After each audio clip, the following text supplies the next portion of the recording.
Hi there everybody and welcome back to my channel. This time I'm going to be taking you through some of the larger flowchart style questions that can come up in the second year or even some of the first year AS level exams for organic chemistry. So we get a lot of these in paper 2 on the OCRA specification, and they look just like balancing reaction equations until you, well, first off, read the premise of the question where it says complete the flowchart by showing the missing organic structures in the boxes, and we're reminded there that a lot of organic chemistry reactions make a lot of inorganic products as well, things like HCl or SO2. And so all we really need to do here is consider what's going inside some of the boxes here in this flowchart after we consider the reagents and or the conditions here that are present on the arrows. Now, most of the time, for example, normally in chemistry, what we'd see is a reactant like this here, which is 2-chloroethanol, and we'd react it with an O in square brackets to represent our oxidizing agent. Now, instead, on a flowchart style question, what we've got is our reactant down here, all the other reagents and conditions shown on the arrow where appropriate. Sometimes you just get reagents like the SOCl2 up here, which is thionyl chloride, and other times you get gaps in the reagents and you are shown some of the products like down here. This reaction, which produces 2-chloro-1-phenyl ethan-1-one, is with AlCl3 being used in the reaction and something else that we haven't got yet but we'll fill in the box very shortly. So with this example that I've put together, basing this on some of the OCRA specification ones, we're going to have a look at how this 2-chloroethanol can react through a series of stages to get to both 2-chloro-1-phenyl ethan-1-one down here, which is a component of CN tear gas, and also lidocaine down here, which is a numbing agent used by dentists. If you do find this video helpful, I'd really appreciate it if you could give it a like before you go and consider subscribing to stay updated. So we're going to kick off over here because we're going to get to a pathway split around midway. So around this point just here, we're going to go in two possible directions, either down here or across there. But either way, we're going to start over here. And I want to show you how we can use not only what's on the arrow to help decide what product is going to be shown in the box just here, but also how we can use the arrow after to help confirm the identity of what's meant to be in the box. We could also look further down the chain if we wanted to, so further down our flowchart chain just here and examine some of the far later products if we think that could give us some clues. But actually, it's normally the immediate or the nearest that are of the most use to us. So over here we've got our 2-chloroethanol, and it's reacting with H2SO4 and sodium dichromate here, heated under reflux. Now, as mentioned before, the H2SO4 and the Na2Cr2O7, sometimes we use potassium dichromate here, and sometimes instead of H2SO4 we just have acidified or H+ before the slash. But this is usually represented in our full reaction equations by an O in square brackets, and it's our oxidizing agent. Now, the alcohol group on the 2-chloroethanol at the bottom, so this alcohol group just here, is actually a primary alcohol. Now, primary alcohols can be oxidized to both aldehydes under a distillation and to carboxylic acids under a reflux. And of course, because we've got the heat under reflux shown here, we know that we're going to be making a carboxylic acid group in the top box. Now, a further clue to support that is looking at the very next reaction. Now, I can't guarantee that the next reaction is always going to use the functional group you've created, but have a look at that. It's thionyl chloride. Now, students following the OCRA specification will recognize that as the reagent necessary to turn a carboxylic acid into an acyl chloride. And that's the only time it comes up in the entire A level. And so definitely in this box here, I would expect to find a carboxylic acid group. The CCl bond here, this haloalkane group, isn't going to react with either the acidified sodium dichromate or the SOCl2. So I've got to make sure that I don't react that group at this stage of the process. Sometimes you do get some flowcharts though, of course, where two groups are able to react with one set of reagents, but perhaps you've studied them at different points in the specification. Conditions such as sodium hydroxide, for instance, which can be used for a range of different reactions in organic chemistry, could be such a circumstance. So keep your eyes peeled and consider all options one at a time separately. So what do I need to show into the box up here? Well, I need to show a carboxylic acid group, and I also need to maintain that chlorohaloalkane group. So in this box just here, I'm going to use a sort of combination of formula here just to make it nice and clear. And you're able to do this in the exam, unless of course the exam question says use skeletal formula or use structural formula. You're okay to mix and match your formula styles as long as it's consistent and as long as you avoid using molecular formula. So I wouldn't use C2H3ClO, for example, or O2 here, for example, because molecular formula doesn't tell you enough about the missing organic structures. So the organic structures wouldn't be well represented by molecular formula, and mark schemes don't allow it unless stated so.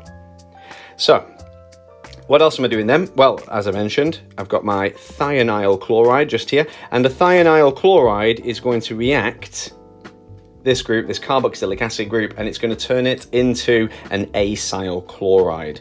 So in the box on the right over here, I'm going to keep my C double bond O, turn the OH into a Cl to make that acyl chloride group, and I'm going to maintain the rest of the structure. I'm not going to change anything else because I know that the thionyl chloride can only be used in the A level for that particular functional group change. So it's the carboxylic acid group over to that acyl chloride. Visually, it's just that OH has now become a Cl. And notice that for both of these equations, this is a nice opportunity to take a pause here and consider I haven't shown anything else in the boxes. Normally, if I do an oxidation reaction, I would produce, for example, a primary alcohol to a carboxylic acid, some water. But I'm not going to show that in the box because it's not one of the missing organic structures, and this isn't a balance reaction equation style activity. Similarly, across the top, I would also make some HCl and some SO2 in that product side, but I'm not showing that here because this is a flowchart style question.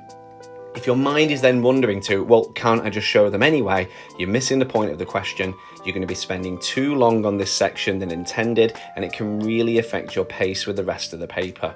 You also run the risk of putting too much information in the boxes, having to cross stuff out, or perhaps they don't mark other things in the boxes as correct if there are other species present. It's just best to play it carefully and make sure you understand the rules of the flowchart questions rather than just trying to make this question like a different question you've already seen.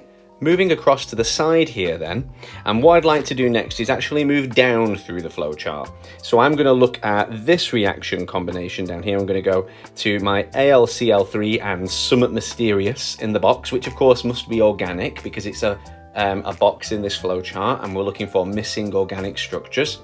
And what I end up with, if I just zoom out a little bit down here, is I end up with what's named as 2-chloro-1-phenyl-ethanonone. And I'm getting this from my 2-chloroethanoyl chloride reacting with AlCl3 and Summit in the box. Now, the Summit in the box, let's hazard a guess here, is definitely going to be something to do with this group. So it's definitely going to be a benzene ring. And since there's no other substituent groups bonded around the ring, I'm going to assume that it is just a benzene ring going into this box. But just before I do that, let's have a look at the connectivity to the benzene ring. Because if we look at the structure at the top just up here, it appears that what's happened is we've had a little bit of a flip around to the structure. And this is a way that exam questions try and trick you with the flowcharts. I'm going to call this carbon with the C double bond O carbon number 1. And I'm going to call this carbon that it's bonded to number 2. And then if I have a look at my products at the bottom just here, it would appear that carbon number 1 with the C double bond O is now shown as being on the left, and the other carbon, which has the Cl, and it still seems to have that Cl, is shown on the right. Now, you could be lulled into thinking, because all I've done, remember, I didn't decide it was that way around. I had it that way around from my starting substance over here, and as we've worked through, we've maintained that positioning of that carbon. It's only when we've got to this bit down here that things have been flipped over, and it does actually happen quite often in exams, and it can throw you off a little bit. So here's another tip for you. In addition to some of the stuff I've mentioned so far, I would number your carbon chain if you get to a big change like this, and try and study where you need to introduce your new groups, or if there are any other parts in the structure on the box on the arrow that need to be introduced, anything like that. I would take a pause, number up the carbons, and make sure I know what's being connected to where at this point. Now, this one's not too bad, but it still comes with that lesson. And into this box here, I'm going to show a benzene ring. So there we go. And chemistry A-level is really just 90% hexagons and 10% titration. So we've got our hexagon structure shown in there. You'll notice that I've gone with the delocalized model for benzene with my diagram, and that's okay. The examiner expects you to be able to interpret both representations, both the delocalized model and drawing it like the Kekulé model, so we can see down here. And you're okay to swap back and forth between these in the flowchart questions. It's whatever's quickest for you. But actually, sometimes it might be better to maintain the Kekulé model if it's being used, and I'll show you where, for instance, I might do that with a later box on this flowchart. Now that I'm done here with this section, and I've considered, by the way, that this reaction would be a Friedel-Crafts acylation. If you want to brush up on that and you want to see how the AlCl3 can be used as a halogen carrier catalyst for that reaction, and you want to see what's going on there, then there'll be a link at the end of this video to give you a little quick tutorial on that. Now, moving across the top, we're going to pretend we've not done any of the stuff with the AlCl3 halogen carrier catalyst in the aromatic ring to create that structure down here of 2-chloro-1-phenylethanone, which remember is that component of CN gas.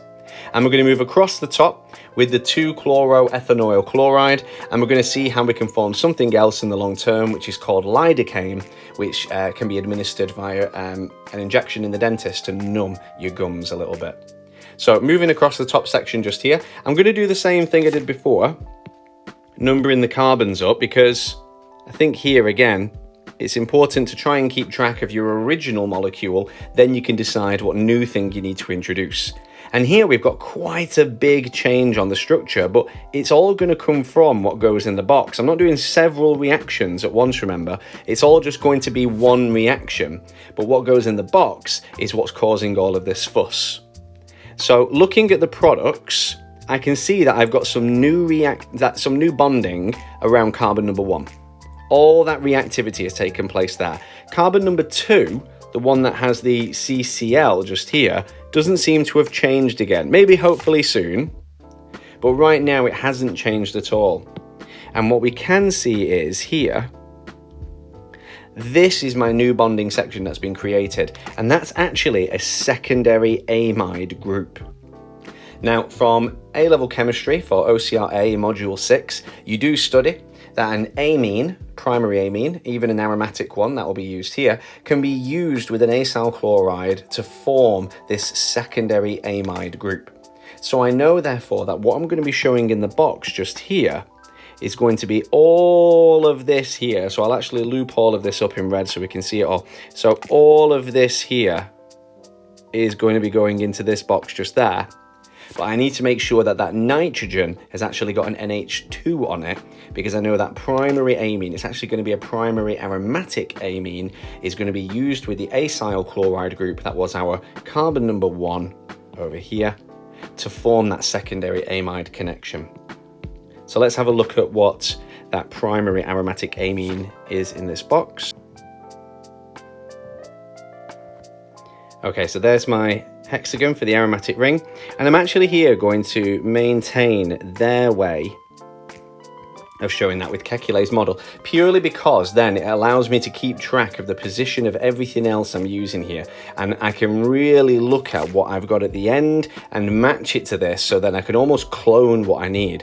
So for example here, what I'm going to do is put the NH2 here right at the top, and either side of this then I need to put CH3 groups. There we go. And so that primary aromatic amine there with some CH3 branches either side of where that nitrogen is connected on the ring is exactly the reagent I needed here. And if you would like to study a little bit more about how the acyl chlorides can react with this kind of amine, then be my guest and have a look at the tutorial video linked at the end of this on the acyl chloride functional group as well. Now moving down, this is another nice tactic that comes up on the flowchart questions, and I would also firmly recommend here, when you get given these, it's time for some annotations, it's time for some drawing. Now, we've also got a bit of a mix here of conditions masking reagent. So my conditions here are an excess of the nitrogen containing species. This time it's a secondary amine, diethylamine, which I'll draw in just a moment. And I've also got the inethanol. Now the inethanol bit can sometimes be described as ethanolic.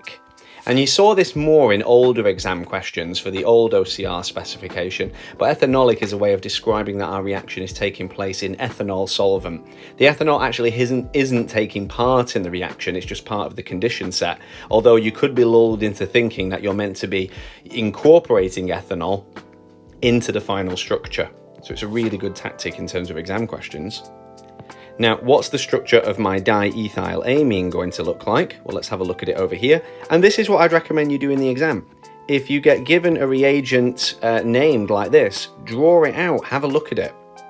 Here, for instance, I know that I've got a secondary amine, and that's going to be a nitrogen there with two carbon chains just here either side. And that's going to be reacting with the substance here at the top, which was shown on the flowchart. So that means that this section of the question was still accessible. Even if you didn't remember some of this earlier material over here, and you'd got midway and maybe thought you'd made a mistake, because you've got this section, this molecule here, drawn completely, you are still able to access this later section.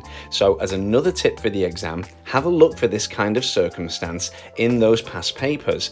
Is there a way you can still access a later part of the flowchart with a full given structure like this, and then continue without just giving up because you weren't able to do some of the earlier parts? So moving down here, we can see excess diethylamine in ethanol, so excess of this just here in ethanol is going to react with our structure at the top. So I'm studying this structure and I'm thinking, what on here is going to react with excess of a secondary amine? Well, it's actually the same group that would react with excess ammonia in ethanol. And if I just highlight it, maybe in a slightly different color so we can see what's going on, it's actually going to be this group just here at last. It's going to be our CCl group here. So we've got two carbons, remember, in this section, and one of them has been bonded to a chlorine since the very beginning of all of this. And now actually that haloalkane group is going to react with this diethylamine just here, and we're going to form an amine group, a tertiary amine group actually, on this far end of the structure. So down here in the box, I need to represent that. Now this is quite a big drawing task as well, so I'm going to zoom out here because what I want to make sure I'm doing is checking back constantly that I haven't made a mistake or missed anything out. And it's very easy here to make a mistake and skip a carbon, especially if they've given it in skeletal. So number the carbons like I've already done and mimic the parts of the structure that you know aren't reacting. So I'm going to change to my black just here. Let's have a go. So I'm going to draw the hexagon first. There we go. And I'm going to mimic the Kekule section just there. There we go. I'm also going to mimic the CH3 group positioning. So I'm just going to create some space and show those hydrogens on the other side on that one. But the positioning is all the same. Got the nitrogen just here. There we go. And then going up to this next section, I've got carbon 1 and then carbon 2. And then I've got my bond to the nitrogen. And so remember that new nitrogen there is going to be this one. So let's just put on the rest of the activity of the pre-existing group at the moment. I want my C double bond O just here. There we go, quite narrow now. And I just want to check I've got the right number of carbons here for this section. So I've got 1, 2, just there like so. Perfect. not losing anything due to the skeletal. And then I want to put on my branches just here, which gives me that tertiary amine group on this far right-hand side of the structure.